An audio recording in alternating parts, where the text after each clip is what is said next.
the inference is supposed to be made by the readers, not by the journalist.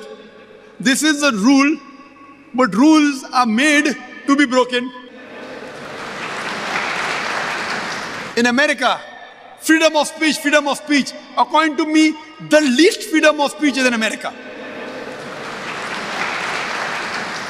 Freedom of speech, you can speak as long as it doesn't hurt them. If you don't speak against me, you can speak what you want. But if you speak against my interest, then maybe the CIA will catch you. So according to me, it's only a big farce. It's a hogwash. Freedom of speech. Regarding a question, how should we respond? Regarding Osama bin Laden, is there any hadith, etc.? And I was asked this question in Australia a couple of years back. Consul General of USA to Perth asked me the first question. I gave a talk on terrorism and jihad. He asked me, Brother Zakir, do you agree Osama bin Laden is a terrorist? He asked me. First question. So I told to the Consul General, as far as Osama bin Laden is concerned, I haven't met him. I don't know him. I'm neither his friend, neither am I his enemy. I don't know. I cannot base my judgment on what I see on the news channels, on BBC, CNN. Allah says in the Quran in Surah Hujurat, chapter number 49, verse number 6, that whenever you get information, check it up before you pass it on to the third person. So what they show on the media, on CNN and BBC, I cannot base my judgment on what I see on CNN and BBC because I know it is manipulated. Unless it's confirmed what they show is the truth. And when Yuan Redley, when she came from Afghanistan, she was asked, what is the opinion about Al-Qaeda? You know what she said? I doubt whether Al-Qaeda exists.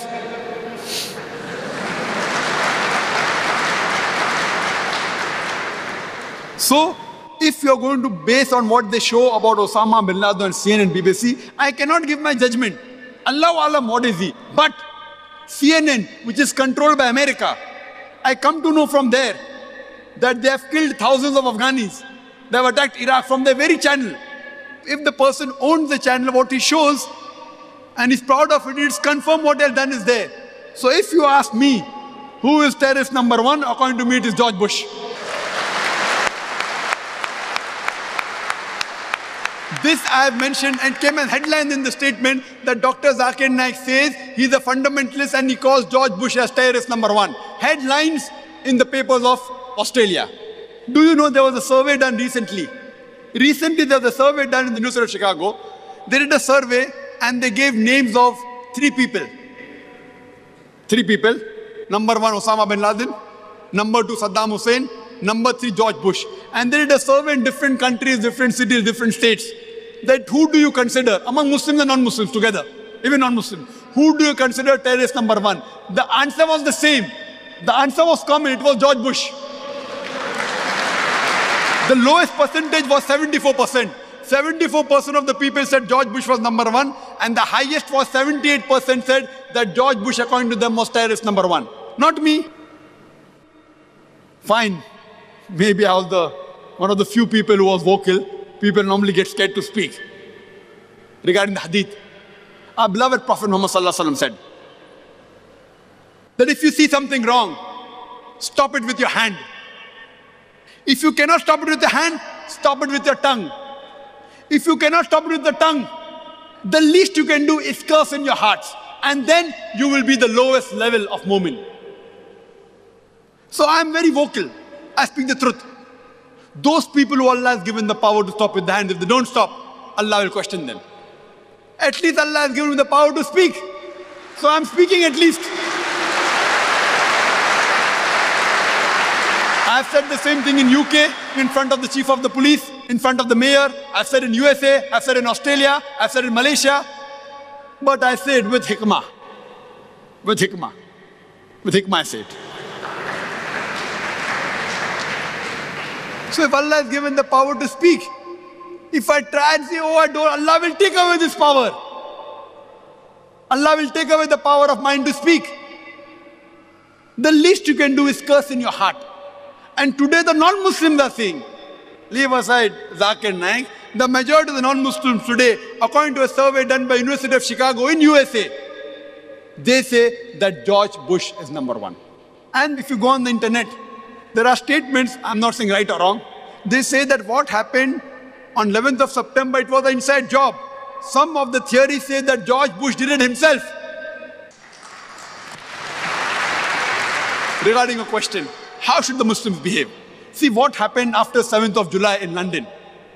There was a bomb blast. All the Muslim, most of the Muslim scholars in USA, they got together and they condemned it. In UK, they did the same. I wouldn't like to name them, I know many of them. They condemned what happened on 11th September in New York is haram, it is wrong, we condemn it. What happened on 7th of July in London, more than 50 people died. On 11th September, more than 3,000 people died, we condemn it. Full stop. See what they said is right, I don't disagree. Quran clearly says in Surah Maida, chapter number 5, verse number 32, if anyone kills any other human being, unless it be for murder or for creating mischief in the land, it is as though he has killed the whole of humanity. I also too condemn. If more than 3,000 innocent people have died in the World Trade Center on the 11th of September, it has to be condemned. If more than 50 innocent people died in London, it has to be condemned. But don't put a full stop. I also condemn that thousands of people that have died in Afghanistan have to be condemned. The thousands of people that died in Iraq have to be condemned. The thousands of people that have been butchered in Bosnia have to be condemned. The people that have been killed in the land of Palestine have to be condemned. Why are we afraid? But when I ask the American, he tells me, no, you know, America is the different. If we speak too much, we'll have problem. I said, why? America is the country of freedom of speech. What are you afraid of? I speak in India. People who know Bombay, the situation of Bombay is very bad. At least in America and London, you can speak and get through. You know, people say that, Zakir, don't you get death threats? This is part and parcel of my profession. It's part and parcel of my profession. Didn't the prophets get death threats? We are following in the footsteps of the prophet. Allah subhanahu wa ta'ala is there to protect us. But speak the truth, but speak with hikmah. So if we have to speak, if we condemn killing innocent people is wrong. We agree that what happened when more than 3,000 people on 11th September was killed, it's wrong. We condemn what happened in London is wrong. But we also condemn the other atrocities done. When a person straps a bomb and blows himself up and kills 20, 30 innocent people, he is called as a terrorist. But when a person throws a bomb from a plane and kills thousands of Afghanis, he is called as a brave American soldier. What bravery is it? In Hindi we say chudiyan pehne hue. What bravery is it? From top you're putting bombs. That also it blows into another 50 bombs. So we should know that Islam is a religion of truth. And I started my talk and I end the answer of this also with the same quotation of Surah Isra chapter 17 verse number 81, which says, وَقُلْ جَعَ الْحَقَّ وَذَاقَ الْبَاطِلِ إِنَّ الْبَاطِلَ كَانَ زَهُوقًا. When truth is hurled against falsehood, falsehood perishes. For falsehood is by its nature bound to perish.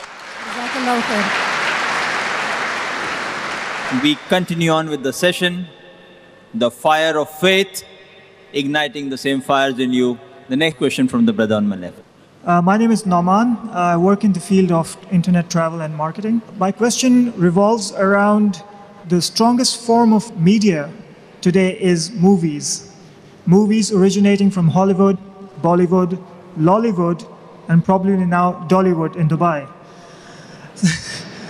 Fortunately for their benefit, it gets the message across in many forms.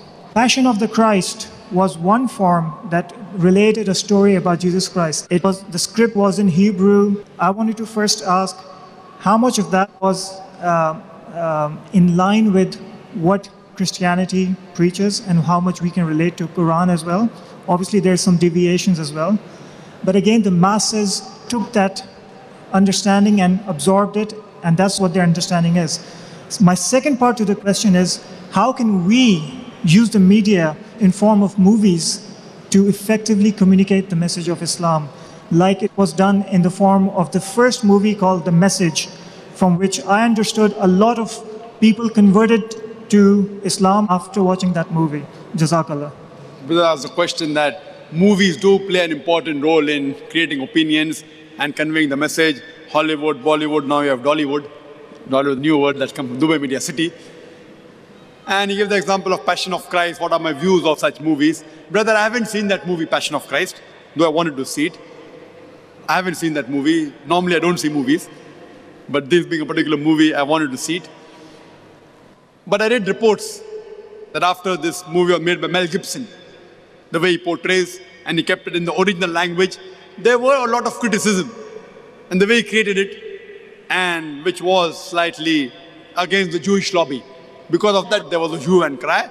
But it also became popular in the negative sense. When you speak something negative, it became a box office. So there it did break the records. He was walking on the edge of the sword. He invested so much money.